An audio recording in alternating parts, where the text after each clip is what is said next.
So today on the show, we have a very, very special guest, Mr. Larken Rose of LarkenRose.com. I'm going to read for you his short bio, and then we'll jump right into it with Larken Rose. Larken Rose is a self-professed, quote, enemy of the state, end quote, and the author of 4 books, 2 of which he wrote while being held as a political prisoner for a year by the gang that calls itself the United States government. He has also written countless articles and done dozens of radio interviews advocating the concepts of self-ownership and a voluntary society. For the sake of full disclosure, Mr. Rose confesses that he is a former member of the cult of statism, and for years, along with everyone else he knew, devoutly prayed at the altar of the mythical deity known as government.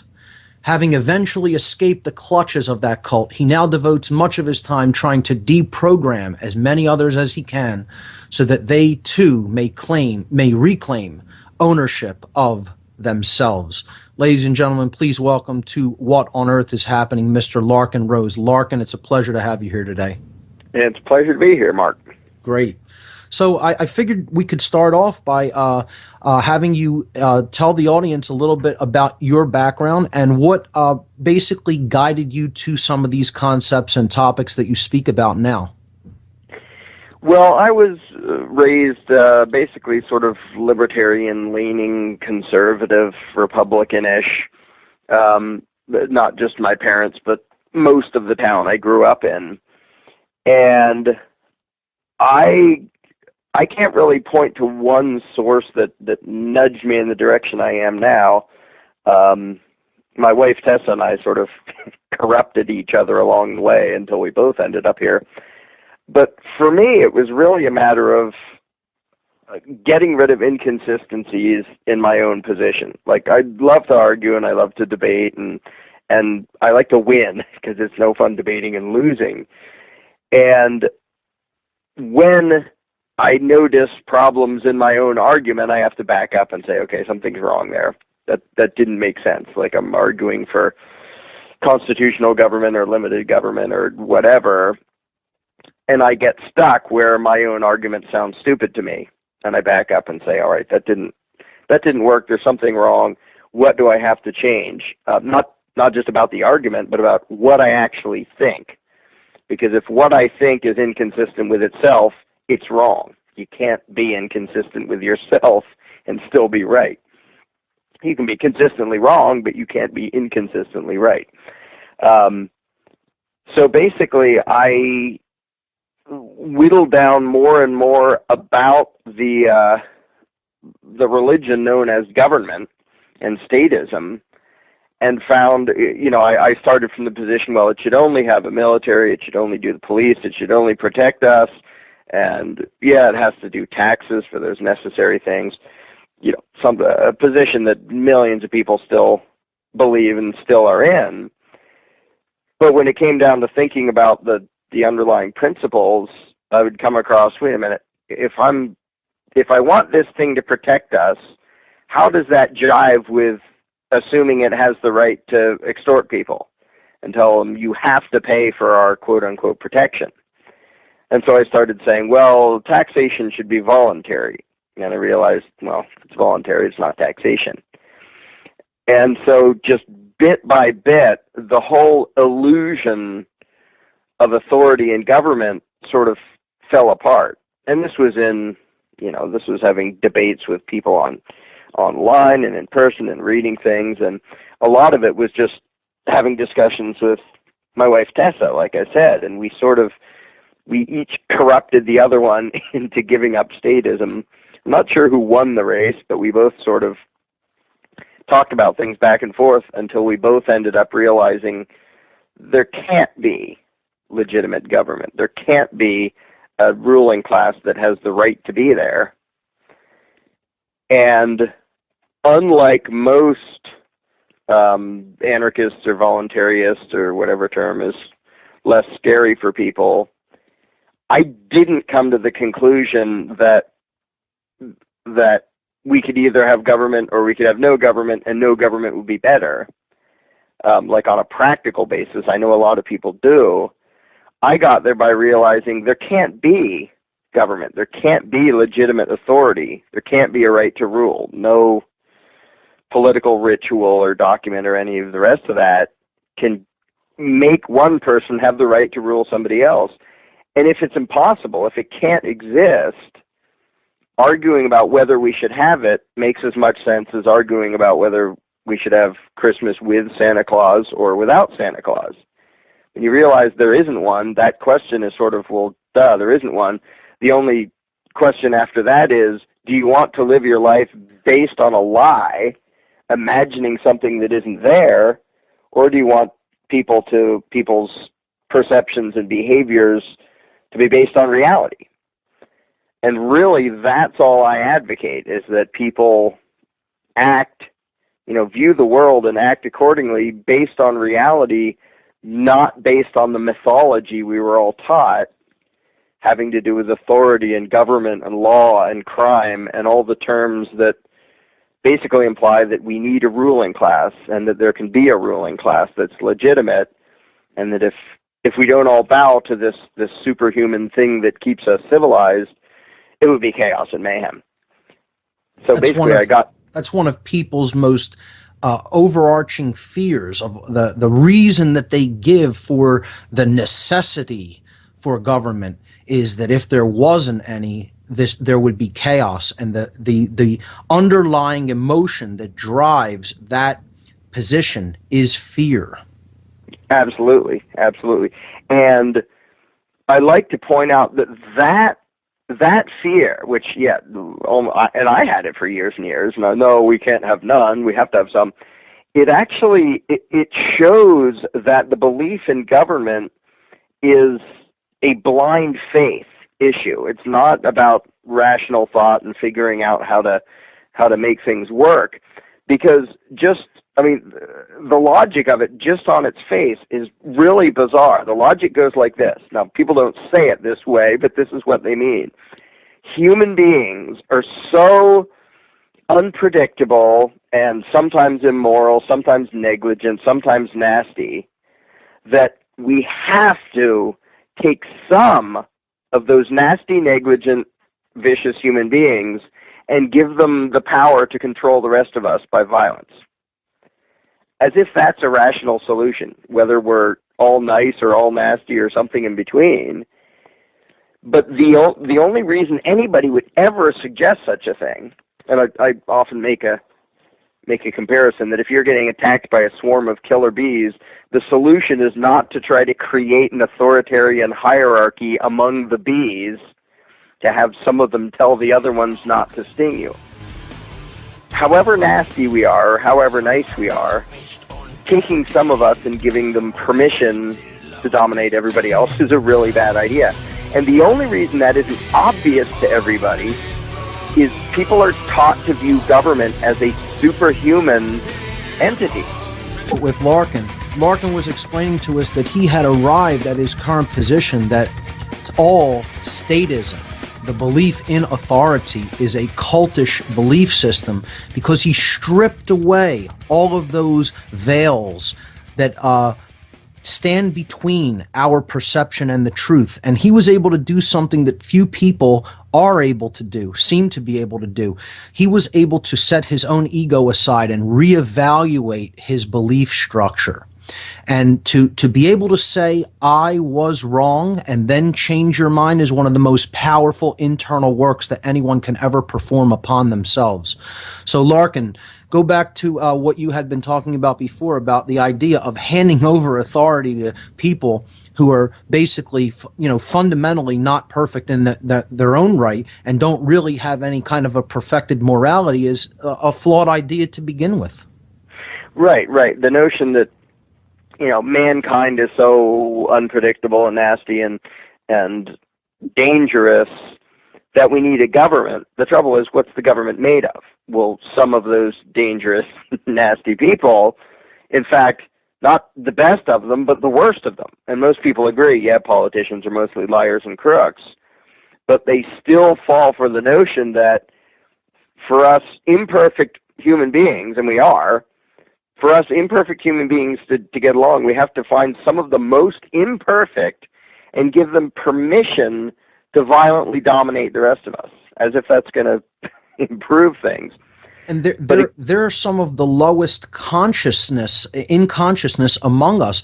I would say it goes so far as to the fact that they really are psychopathic, and they are naturally drawn and gravitate to that position because of their psychopathic nature or psychopathic tendencies. Yeah, absolutely. I mean, if you run a ad in a newspaper saying "help wanted," come dominate your fellow man and tell him what to do and hurt him if he disobeys, who do you think is going to call for the job? It isn't going to be all the nice people. It's going to be the people who are narcissistic and love to dominate others, which is about as evil as you can get. And that's the nature of the job. The idea, and for ages I fell for the notion that, well, government can be good. We got to watch out for the corruption and bad people getting into power, but it can be good. And no, it can't. It can't ever be good, because all it does is threaten people with violence. That's all the law is. And they have all the flowery rhetoric and propaganda that we're taught to try to make it look like something else. But everybody knows that when when the control freaks issue a law, they're saying you have to do this or you're not allowed to do this, and if you disobey, we hurt you. I mean, everybody knows that's the underlying reality of what happens, but people don't talk about it like that. Because if they did, it would sound, basically, if they just stated reality bluntly, statism sounds as insane as it is. Saying we need some people to have the right to initiate violence against innocent people, otherwise some bad people might initiate violence against innocent people. And this is what has been called the semblance of good, which is something that I wanted you to touch upon. People who think this is the right idea only because they fear the scenario that might, not definitely will, but in their mind might come about if this artificial control structure were not in place. And thus they think that this is choosing the lesser of evils, or choosing what they, in their perception, believe to be good. Some philosophers have termed this the semblance of good, and almost invariably it leads us down a primrose path that leads to nothing but chaos. Can you touch upon that idea? Yeah, absolutely. And I see good news and bad news here. To me, statism is a superstition that people are programmed into. But their own moral code, at least basically, is usually pretty good. They don't run around murdering people on their own. They don't run around robbing people on their own. But they have been taught to believe that if you do certain pseudo-religious political rituals of elections and constitutions and legislation and all these official things in their big grandiose buildings, that what comes out the other side isn't bound by human morality. Like, they're allowed to steal, and because it's called taxation and it's the law, and people really and truly not only believe that that's somehow becomes justified, even though they know if they did it themselves, they'd recognize it as evil immediately. Not only do they think it somehow becomes good when it's done by way of legislation and all these rituals, but then they imagine any victims who resist it as being nasty and bad. So their indoctrination into authoritarianism turns their perception of right and wrong completely upside down, completely inside out, so that literally they view good as bad and bad as good.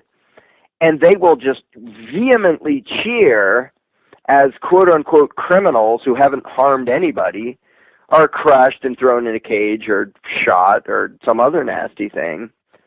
Because, yeah, even though in their day-to-day lives they pretty much get the basic morality of, don't start a fight, don't be nasty to other people, when it comes to politics, they have totally been tricked into thinking that evil is good and good is evil, because by way of the political process, they think human morality, there's an exemption. You're allowed to steal if you do it this way.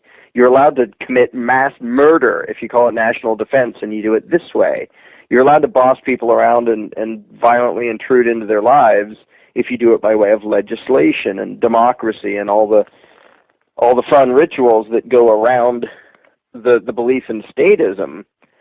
But the good news, I say, is that in their individual lives, most people already get all you need to get to coexist peacefully, which is don't steal from people and don't attack people and don't murder people. It's pretty dang simple. There are always little gray areas that we can work out. But if we get that much, we're doing okay. But it all really comes down to understanding the real difference between right and wrong, knowing what moral behavior really is, knowing what the transgressions against another's natural law rights really are, which is what you basically just stated.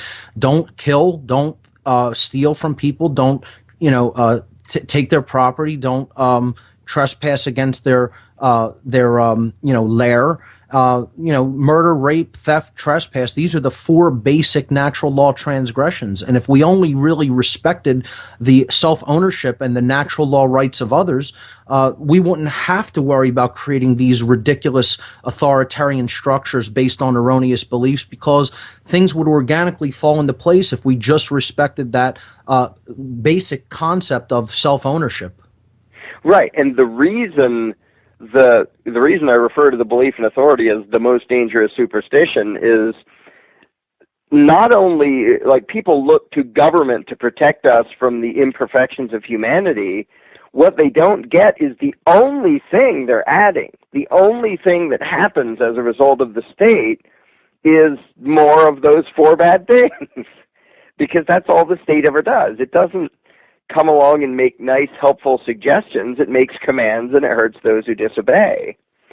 And so the idea that you can make civilization by way of doing things that are exactly opposite to civilization is insane, but it's what we were all taught. It's what I was taught, and I believed it for years and years and years, that we need government, this giant, powerful, violent, control freak mechanism to make us good.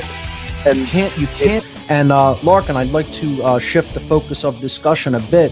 We could return to some of the philosophy, but of course that'll be contained in what we talk about. I want to shift focus to some of the forms of media that you have put out there for people to take in that express these ideas. And let's start with some of your videos that you've put out there. One of my favorites was the video called "I'm Allowed to Rob You," which anyone can watch up on YouTube. And I'll also link these with the podcast for today's show when it goes up on the website as a podcast. There's also something out there called "You're Not the Boss of Me," which I highly recommend for people to check out. And one of your more recent ones was called "The Tiny Dot." So if you want to pick one of those and explain what your intentions were for those or what some of these videos contain, go right ahead.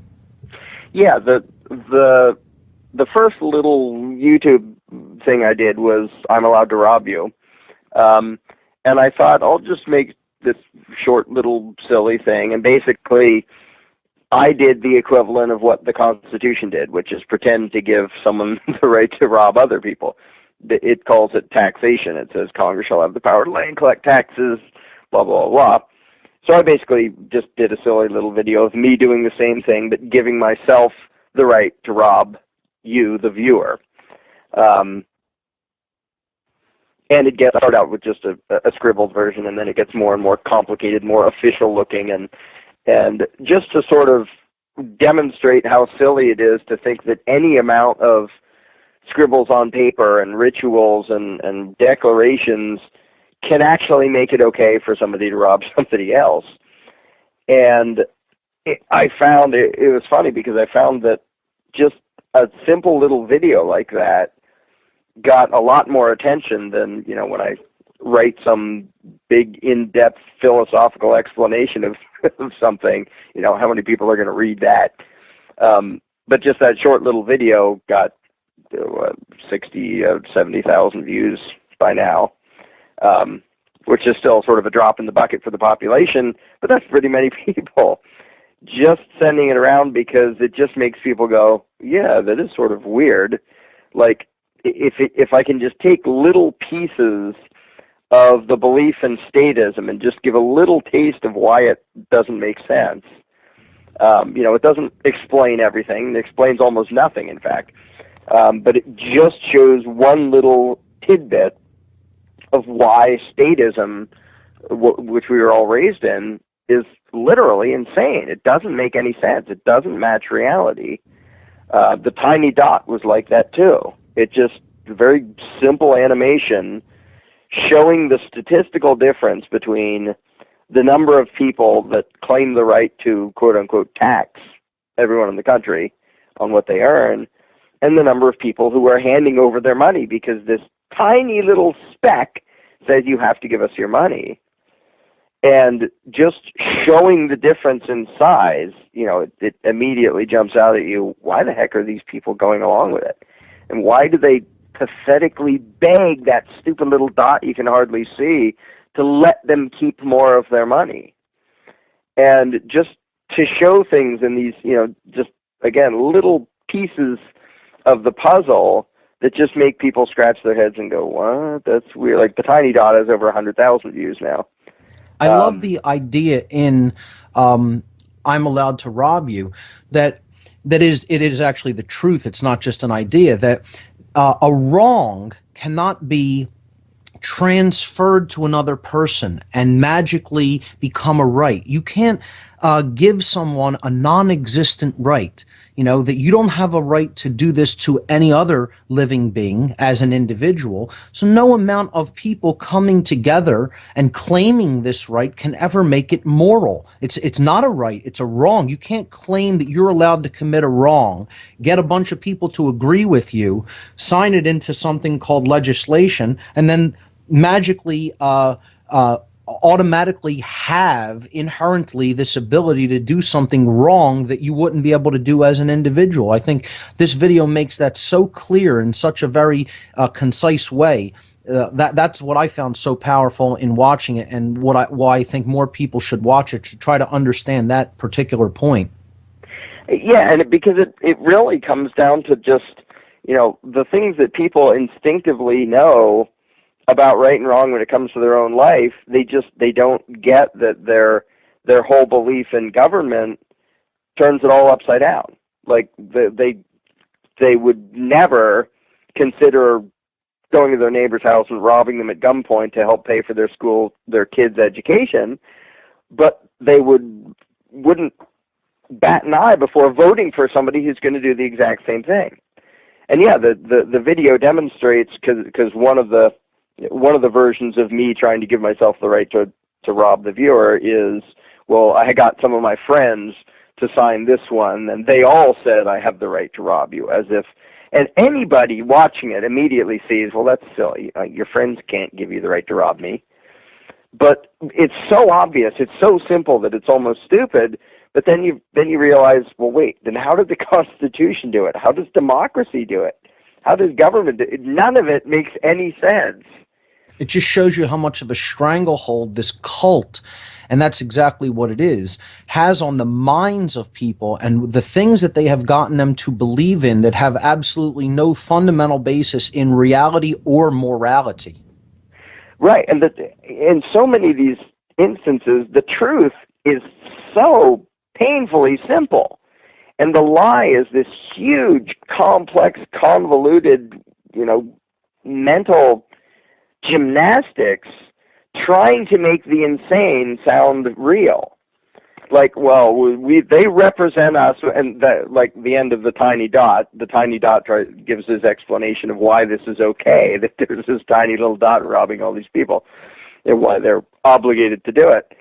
And the mythology we're taught, which I memorized and I spouted back and I got good grades, it's utterly insane. Okay, there's this group of people, they rob us, but they're representing us when they rob us and acting on our behalf, and so they somehow have our consent when they rob us. And all these things are blatantly, obviously untrue, but we were all taught to memorize and repeat them, because if you memorize and repeat something blatantly untrue enough times, you start to imagine that it makes sense. And the challenge here is just to get people to look at some really obvious, simple truths Like, you can't delegate a right you don't have. You know, it's just another way to say what you were just saying. And two Exactly. people can't delegate a right that neither of them have. And just everybody instinctively knows that in their day-to-day lives. But then you say, okay, well then how did Congress get any right to do anything that I can't do myself?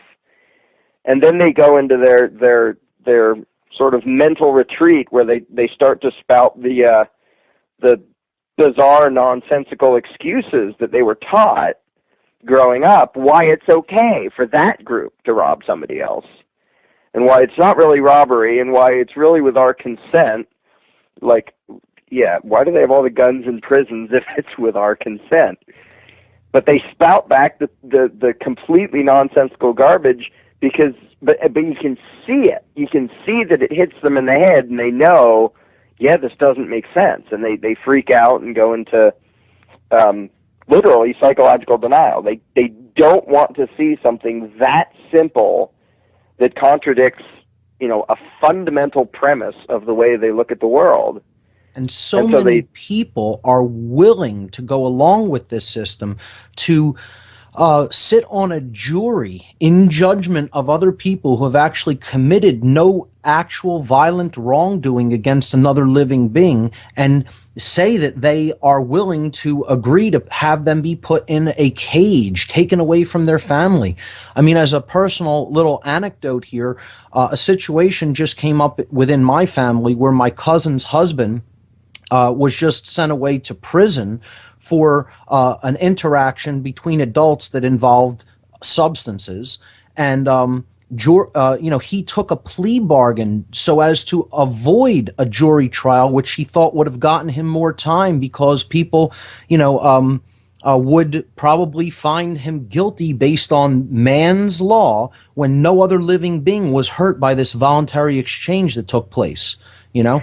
Yeah, and their perception, the perception of the jurors and most observers, is completely twisted inside out. Because if you said, "Hey, here's my gun, guy over there, he's smoking pot. Go kick his door down, drag him away, and lock him in your basement for 10 years," they would say, "What? Are you crazy? I would never do that." Okay, well then why would you vote for somebody else to do the exact same thing? Why would you sit on a jury and say, "Yep, I approve of putting that guy in a cage for having a substance or something"? Before this last break, we were talking about the difference between man's law and moral law, how widely different the laws that people put into effect in society through legislation are than actual morality. Because for there to really be a crime committed, for there to really be a natural law transgression committed, there has to be a harmed individual. There has to be a harmed being. And so many offenses that people go away to prison for, and people are all too ready to put them there for doing just because they believe in the claim of the state. They have actually harmed no one in doing that. They have not actually committed a transgression against someone else's natural law rights. So these are some of the things that Larken puts forward in some of his videos. So Larken, you want to pick it up from there? Sure. Not only do people, they'll sit on a jury and say, "Hey, the law says you're not allowed to have that substance." They don't even know what they're saying. They literally don't know what they're saying when they say the law. If you ask them, "Well, what are you talking about? Where did it come from?" "Well, government." Okay, what the heck is government? Like, what's the origin of this scribble that you think makes it okay to put someone in a cage for having a substance or committing any other victimless, quote unquote, crime? And eventually they realize, well, it's stuff politicians make up. But they don't talk like that. They talk as if it's, some holy thing descending from on high, the law. Like, who are you? And you can see it in terminology they use on a daily basis. They brag about being a law-abiding taxpayer, and they say, "You think you're above the law?" And I say, "Absolutely, I'm above the law. Everybody's above the law. It's almost impossible to be below the law if by law you mean the politician scribbles. Because the politician scribbles legitimize way more violence and theft than the vast majority of things that they declare to be crimes. And so the sad part is when there's a jury that says, yeah, we'll say guilty because he got caught with pot, or he got caught, driving without a piece of paper that says he's allowed to, or whatever victimless quote-unquote crime, what they don't understand is they're the ones helping the crime. The real crime, when you're talking about natural law, you just put a guy in a cage. That's violence. Exactly. But they have their view is so backwards that, and I got a front row seat of this. I got 12 complete state-worshipping buffoons to say I should be in a cage for telling them that they were being defrauded by their own quote-unquote government. What it really comes down to, Larken, is they're not even saying you're above the law as if they're trying to say to you, you think that you can do immoral things. They're saying, I, as a slave, am talking to the other slaves saying, how dare you think that you're not a slave? That's what they're really saying. They're saying you think you're above slavery, which is the arbitrary dictates of a psychopath telling other people how they should or should not behave if they're not hurting anybody else. So that's what that person is really saying. They're not openly saying it. Like you say, they dance around it. But what they're really saying to you is, I'm a happy little slave on the plantation, and I'm saying to another slave who doesn't want to be a slave, how dare you not want to be a slave? Absolutely. That's absolutely exactly what it is. One of the things I read inside was the autobiography of Frederick Douglass, who was the open, obvious kind of slave that we all call slavery. And he described how a lot of the fellow slaves had that mentality. They believed they were supposed to be slaves, and they viewed a runaway slave as a thief for trying to steal himself from his master, and they would really view them with contempt. Wow. And that's exactly America today. That's about as deep into the mindset of slavery as anybody could possibly get. That's amazing. And it was really creepy to read, but then it dawned on me, well, of course, we would like to think of them as, the slaves as all thinking this is horrible and bad and wrong, and first chance I get, I'm going to run away. But if they thought that, they would have, because, they, even with all the quote-unquote law enforcers making slavery continue, they still outnumbered. They could still outrun them. The problem was they were enslaved inside their own heads just as much or more so than enslaved in body. And if you actually believe that you're supposed to be a slave, and you do if you take pride in being a law-abiding taxpayer, because what that means is I do what the politicians tell me and I give them my money. If you take pride in that, you are taking pride in being the property of politicians. And as long as you have that mentality, you're a slave forever, and you won't be able to understand why anybody else wouldn't be that. And you can see it. I saw it in my own jury. They couldn't fathom how another human being, never mind the legal reasons, would ever not want to pay homage to the master and say, yes, master, here's a bunch of what I earned, and, here's the fruits of my labor, here's a piece of my life. And they literally couldn't imagine how any human being who is good wouldn't bow the way they do. So they said guilty, and I got to be in a cage for a year. Like you said, it's a complete twisting onto its head of true morality. True morality is actually standing up for your own rights and respecting the boundaries of other people's rights. And what they're saying is you're immoral if you don't want to have your rights transgressed upon by others. Right. And in my case, what was really frustrating, and I admit I had a hard time not being bitter and angry about it, is what I did. I didn't get caught doing something. I set out to have the trial. I was there to tell those 12 people, you are being defrauded by your own government. And so I was there telling them, you're being victimized by an actual crime, like with a victim, you. And their response, because they've been so indoctrinated into authoritarianism, was, well, you're bad. You're bad for pointing out to us that somebody's robbing us. and for trying to not get robbed yourself. I mean, it's just like, again, in their daily lives, people aren't this insane. It's only when it comes to politics and government. Because, like, if I came out and said, "Oh, somebody stole my car last week," nobody would think it would be rational for me to then go around to other people and say, "I hate you. They didn't steal your car." Like, Exactly. That's not a rational response. But that's what Americans think of, quote it's unquote. like he's not being beaten on as badly as I'm being beaten on, so I need to hate the person who's not being beaten on, not the Right. person who's actually doing the oppression. Exactly. Why don't you complain about the guy who stole your car instead of complaining about the guy who didn't get his car stolen? But with statist mentality, that's what it does. They literally, you look at what people think of like tax evaders. Take a real case of tax evasion, which mine wasn't, where they just think, it's my money, I earned it. They didn't.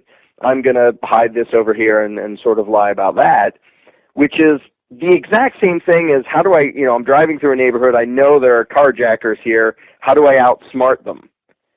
Like, there's nothing wrong with that. It's perfectly moral and virtuous, but most of the country does the equivalent of, how dare you do things to try to make the carjacker not steal your car? And they really think that is the sin. Tax evasion is the sin of trying to not get robbed. That's so bad that if you try to not get robbed, you should be put in a cage and then robbed. It's the idea that you're not actually allowed to stand up for rights that you know that you inherently have. If you're not willing to abdicate your rights, that somehow makes you a bad or immoral person. Not the fact that standing up for and refusing to abdicate things that you know are inherent rights actually makes you a more virtuous human being. Right. But you can see, because the belief in government is a religious belief, you can easily see that in most people's minds, right and wrong is outranked by the will of the politician. Because what they wouldn't do in their personal lives, they will do in political, in the political realm. That's right. And we're going to get into his books later in the show, because Larken is a phenomenal writer, and particularly a phenomenal writer of allegorical fiction, which I recently learned after reading his book, The Iron Web. We'll get into that later. This is a short segment, Larken, so I figured I'd ask you about some of your recent travels and the recent speaking engagements that you've done. You were recently at Libertopia out in San Diego on the West Coast, and you took a kind of a tour all the way out to the West Coast and back. You want to tell the listeners a little bit about that? Yeah. It was the second ever Libertopia. It happens down in San Diego. And I live just outside Philadelphia. So it seemed pretty unlikely to me that it was going to work, but I said I would do it.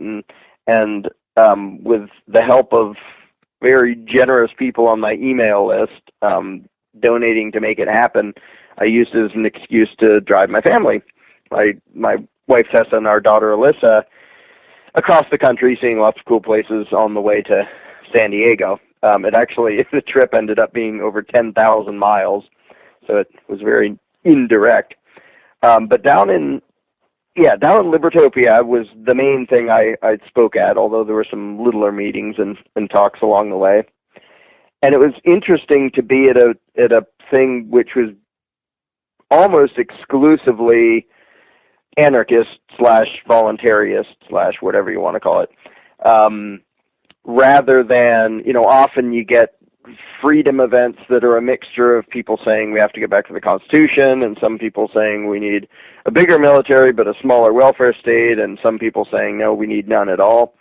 And Libertopia was very consistently self-ownership, voluntary society, the state is illegitimate, all that fun stuff. I was there, Stefan Molyneux, Mark Stevens, Bill Bupert, whoever I list, I'm going to forget somebody and feel bad about it later.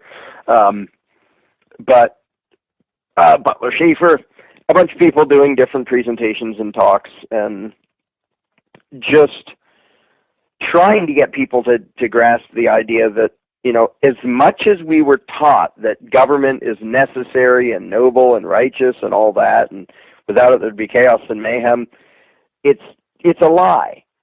Humanity, the only moral choice is nonviolent coexistence, peaceful coexistence, and that rules out the state entirely. It totally rules out government.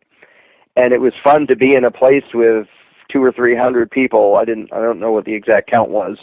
It was pretty good since it's only the second time it had happened.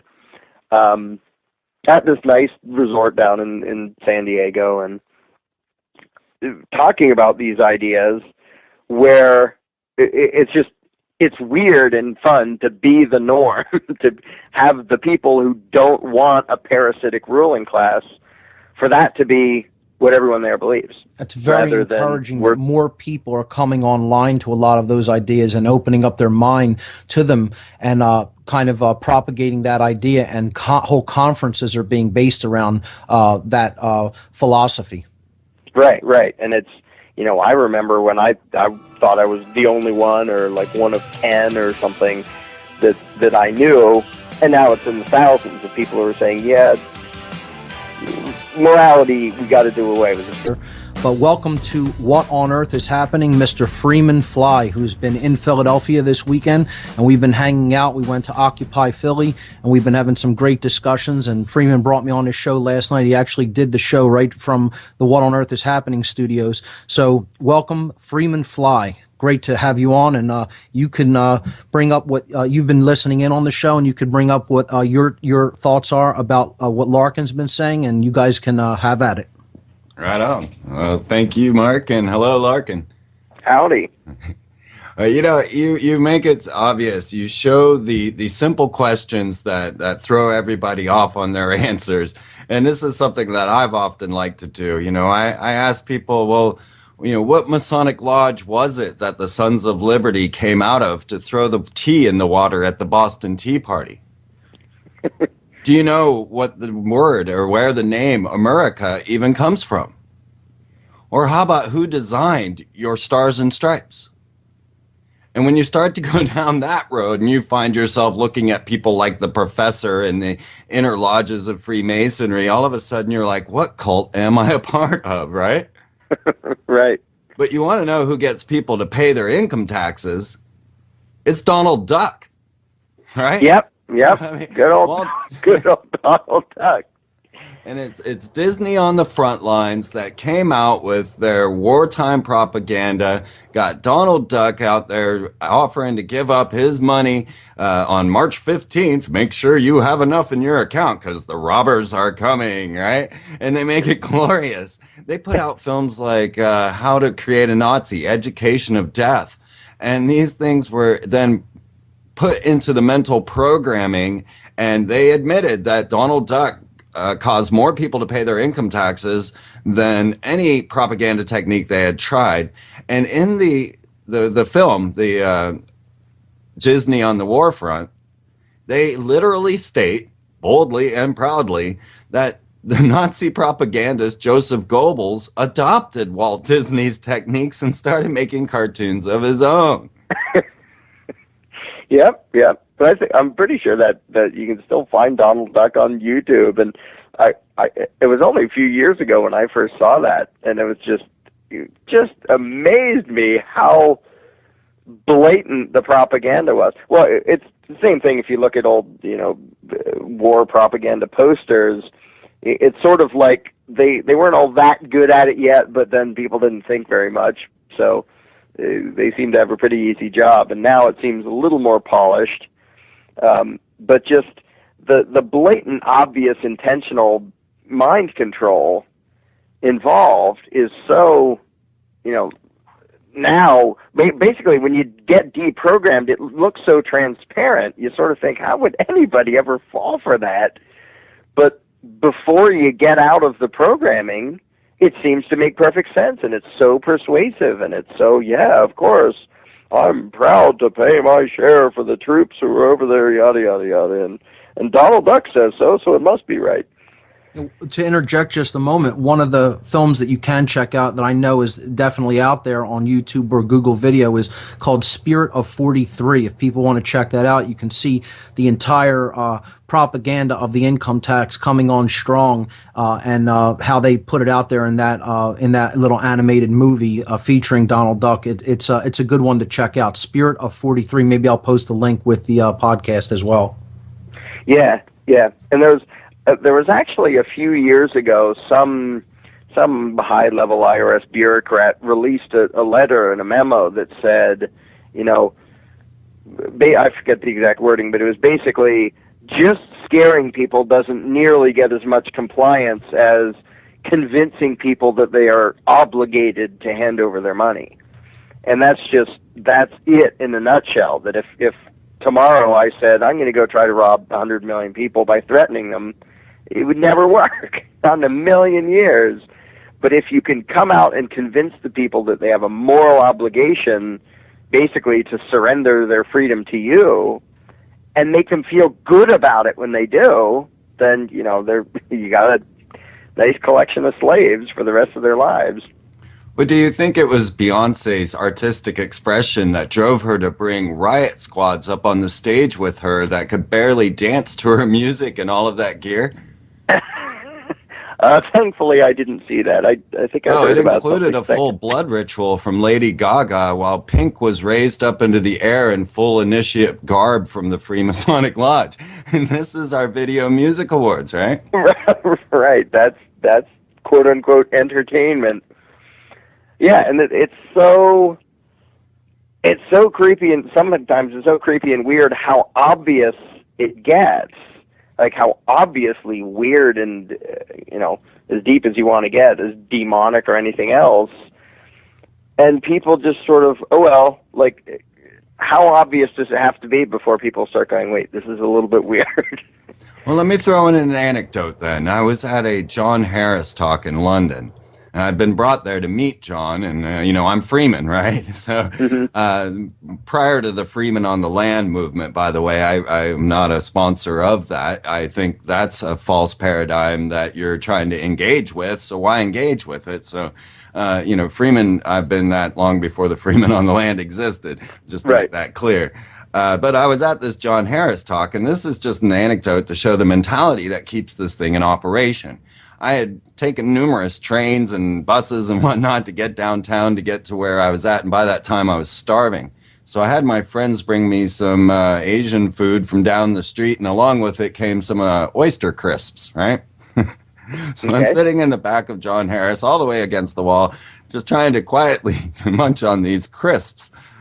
Well, lo and behold, at this sovereignty talk where John Harris is up there telling you about the sovereignty of your own being, a man stands up in the audience and demands of the authority, which at this point was John Harris being on stage, to tell me to please sit down with my crisps and quit disturbing the show. Yeah, but that mindset that there's somebody in charge and have them, it's everywhere, and people don't, it's one of those things that people believe it, but they don't recognize it as a belief because it's just everywhere. It's sort of like air. You don't believe in air; it's just there. And the viewing the world inside through authoritarian colored glasses is just everywhere. School, it's obviously there. Most parenting, it's obviously there. Government's obviously. It's what people expect. It's what, the quote-unquote education system trains them to expect. And so they, when they get out of school, they think, well, now I'm just in a bigger school. Who do I cry to get to what I want? Who's the big guy I asked to hit the kid I don't like? And it goes on, and they never even recognize that there is that paradigm in their head. They just think that's how things are. It's the idea that the sins of the father are visited upon the children, are visited on the sons. We will be taking calls. There are a couple of callers already in queue to speak with Larken Rose, but be patient. We will get to your call. The call-in number for the show is 866-841-1065. Once again, 866-841-1065. give a call in, and please be patient. Again, there's a couple of callers in queue. We'll try to get to all your calls in the last half hour of the show. So let's go back to Larken and Freeman, and I want to kind of steer you guys in a particular direction here. Let's get both of your take on the Occupy movement. That should be very interesting. So who wants to start? You can go first. Sorry, go ahead. Yeah, sure. I'll jump in on that one. Well, first of all, we see victim mentality. We see the programming that you are the lesser and they are the greater. I call this the Hannah Montana effect, where you are the secret star, or you have a split personality, or there is one that's above you and one that's lesser. There's, the Hannah Montana and then the lowly Miley Cyrus. So once again, Disney programming always getting in these divisions into the mindset. So here are these people out there suffering in the cold in their tents without a single bit of media attention really to what they're doing. And most of them, have different explanations as to what they're doing. Me personally, I see that they are scheduling a program to chaos, and that this is exactly the reaction that they wanted out of people, that they engineered the society through the Hollywood productions of dark heroes, bringing about this violent justice. And so now they've given them an oppressor and they've given them an opposer, and now they're ready to stand up against it with sword and shield, just as it was in the movies. And so I believe that this occupation is exactly what is desired of the programmers of civilization, so that they can, of course, further their draconian tactics. I would totally agree that that's the intention of some people. I sort of think that the people involved, a lot of them, they sort of see something wrong. I think they're totally misguided in thinking that going and petitioning the powers that be is ever the solution to anything, because they're giving them power by pretending that we're going to demand this and demand that, and what you mean is you're going to pitifully beg for something from the master and he can decide whether to do it or not. But to try to be a little bit optimistic, I do think there are traces of actual coherent thought in various pieces of the Occupy movement, mixed in with sort of just a general anger that something's wrong, we don't know what, so we're just sort of complaining about it. And complaining about it to the ruling class, which, just confirms that it's up to the ruling class that, what's going to happen. So I think it's, it's sort of like the Tea Party. It's a big mixture of a bunch of different people who sort of get lumped together under a term, and most of them don't even know what they think. They don't know what each other think. But I do think there may be ingredients in there, however orchestrated some of the events might be, that does spell some serious trouble for the control freaks. Although I think usually that it doesn't so much come out in the official demonstration things. But the fact that they say, we have no leader and we intentionally have no leader, is sort of a good sign, even though it does look orchestrated at times. Well, I'm trying to imagine something positive in there. How do you feel about the non-compliance movement, or the idea that people just, unplug from the entire system altogether? I think that's good. I think the main thing is people's perception. If they stop imagining the control freaks to be legitimate, like I have a tiny little complaint with sort of the Gandhi method of, we're going to come up to you in authority and we're going to disobey and you're going to beat us up or whatever, because even that sort of acknowledges the rulers and the control freaks. I prefer people non-comply quietly and out of the way when possible, because if tomorrow people just didn't play the IRS's game or didn't play the Fed's game, didn't use their bogus currency, it falls apart. You don't have to go out and make a statement. I'm all for disobeying the control freaks when you can get away with it, like when the benefits outweigh the costs. But I think so much of it has to do with mentality that even a lot of people who protest and do sit-ins and do non-compliance, still their goal is to get permission of their masters to be free. And as long as that's somebody's goal, they're kind of doomed. because they're not even free inside their own heads yet. I totally agree. I think it's all really about taking responsibility first and foremost, and taking responsibility to learn what the causal factors of any given problem are, so you can treat the problem from the level of causality, as opposed to keep attempting to put bandages on the already created effects, which never really works and never solves anything, and only creates more of the same dynamic. Right. And it's sort of like a bunch of, kindergartners whining to the teacher that we don't like this, you have to make something change. Right. Well, that's still, it keeps the structure the same. It keeps the authoritarian paradigm the same. When I was out at Occupy yesterday to engage some people in some philosophical discussions, a very nice gentleman, came up to me with a petition to try to stop fracking. If anybody isn't familiar, this is basically drilling down into the earth and cracking the substrate of the crust of the earth to release natural gases so that it could be harnessed for energy usage. But what it does is it uses different types of chemicals, and that gets into the water supply, and it really creates a very toxic situation. You could look at the movie Gasland, the documentary Gasland, to learn more about this. It's absolutely horrible, and I think it's completely immoral because it damages the living earth on which we depend for life, and it poisons people's environments and water supplies. So of course this is an immoral thing, but will I sign a petition to ask government to make this illegal? I'm not interested in government making anything legal or illegal. I'm interested in reaching people at a moral level in their own mind, like what Larken is saying. We have to get down to people's fundamental belief systems and have them change what they think in their own mind, in their own heart.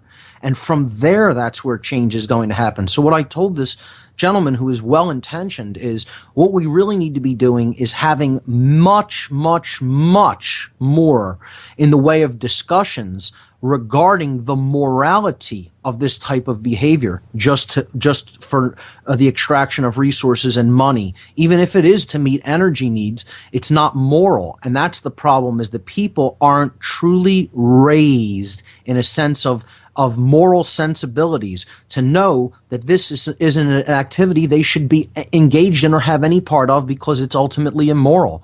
And I told them that's where I want to fight this war at that level, not at the level of begging Big Daddy to pass legislation to make something illegal. That's just more of the same problem. It's a further abdication of one's own personal responsibility to create change within oneself and to influence that change in others. Yeah, and to play the game is basically people acting as if reality isn't their responsibility. That's like, right. It's crying to somebody else to fix this. I couldn't agree more. I think that's exactly what it is. And that goes down to a problem, an imbalance that needs to be addressed in these individuals' psyches somewhere. So I guess that's what I was getting at. As a lowest common denominator, I think there's some validity to that. I don't think I've ever met a law enforcer who would have the foggiest idea what you were talking about if you said that. So I think sort of on a practical level, although sometimes the control freaks do sort of seem to have some trouble being as big a pain in the neck to people who won't even tell them their names. But on other occasions, they seem to lock them up until they, say what your name is, like put a label to yourself. So I'm not sure on a practical level that does much of anything. And mostly, I think, the people who view themselves as agents of the beast of authority, they have no idea about these things. I think they just have no way to even process the concepts. All they know is when they tell you to do something, if you don't bow, there's something wrong with you. It almost seems as if not only have they abdicated their responsibility to think, but in many cases they may have never had that capability. That's how ignorant these people seem at times. Yeah, as harsh as that may be to say. Yeah, yeah. So, well, yeah, and they talk that way. They say things like, "Well, I don't make the law; I just enforce it," which means I'm not responsible for what I'm doing. Well, right. it's like the biggest lie in the world. Of course they're responsible for what you're doing. That's all. But they don't want that responsibility. That's right. And that's all this is ultimately about. Responsibility. That's what we need to have in order to have any modicum of freedom at all. If there is such a thing as a price for freedom, that's it. Personal responsibility. Yep. And the abdication of responsibility is what's going to ultimately lead us into deeper chains and deeper forms of tyranny. So, Larken, we have about 5 minutes left on the show. I'd like to get into your writing because you're a phenomenal author. And what I am so impressed about is your allegorical fiction writing. You've written a brilliant allegory. I want you to tell people about all your books, but particularly the one I have been very impressed by was The Iron Web, which was an allegorical fiction about the concepts of self-ownership and true freedom. And when I read it, I just experienced it as such a fast page turner. And I'm not, contrary to what people may think, the fastest of readers. I power through books through an act of will, but I would like to even increase my speed at which I read. But I devoured this thing in like 2 days. And I just thought it was one of the easiest reads that I've ever read because your writing style is so clear and concise and coherent. And it actually almost took me aback that you were that great of an allegorical fiction writer. Well, thanks. What I wanted to do, I mean, there's a zillion examples of how philosophical ideas can be delivered by way of quote-unquote entertainment. Usually those ideas are bow and do as you're told. But my goal was basically to write a story which, in and of itself, people found interesting, and apparently lots of people do. Because it got a bunch of good reviews, while at the same time sneaking in substance there to make people think. I basically did the trick of it follows three characters that almost, normal people can relate to, because these characters they don't start out believing what, like you and I believe, Mark, which is obviously outside of the mainstream. And it basically follows them through a story where they're sort of stuck having to reconsider the way they view the world. And yeah, I've been happy with how many people said they like the story. And I think there have actually been a number of people who they wouldn't read other stuff I wrote. They don't care about the philosophy thing, and they sort of think they already know it, or they're not interested, but will read a story because it's entertainment.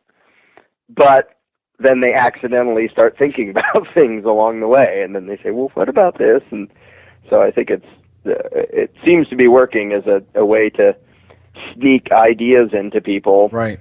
To spur them into having discussions about the philosophical aspects of it. Absolutely. Right. So tell them about your other books, the nonfiction ones. Yeah, the first one I wrote was actually, it's called How to Be a Successful Tyrant, which is just what it sounds like. It's telling a wannabe tyrant how to do it successfully. Of course, it's not because I want more of them. It's because I want their victims to get how they do what they do, so that their potential victims stop falling for all the tricks they've been using for 10,000 years or whatever it's been. You could kind of look at it as like a field manual for the psychopath in training. Right. It's actually the subtitle is The Megalomaniac Manifesto. So it's exactly that, and it's sort of flippant, and there's some, it's meant to be sort of light, easy, funny reading. But if I'm not mistaken, there's also a video of you doing a talk that's called the same thing, How to Become a Successful Tyrant, out there. Maybe I'll link to that as well. I know I came across that at one point on the web. Yeah. I forgot somebody had videotaped that and posted it. But yeah, that's sort of a very short version of the same general idea. Okay. And then the most recent book, the most important thing I've ever written, is the book, The Most Dangerous Superstition, which I actually started putting together in 1996, but I intentionally dragged my feet to make sure I thought I could do as good a job as I could, instead of jumping the gun. But it's not very long. It's only like 200 pages. It's a little book, but it really digs to the heart of what I think is the biggest threat to humanity by a huge margin, and it's nothing but just a stupid idea we've been taught to memorize and believe that doesn't make any sense. and so many people look at the world and think, well, we're too greedy and we're too power happy and we're too sort of pack mentality and we're too this and too that.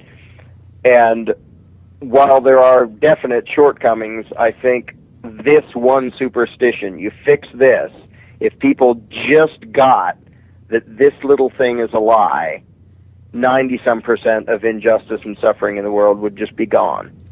Larken, how can people get a hold of your books? Let them know your website, and then you can take us out with whatever final closing comments you have.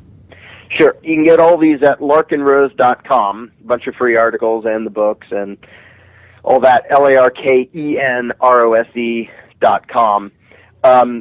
What I would tell people, especially people into freedom and into wanting society to be what it should be, it's easy to look for an outside enemy and point at Washington or point at this, that, or the other group or party or whatever and say, they're the bad guys, they're the problem. If only something changes about them, the world will get better.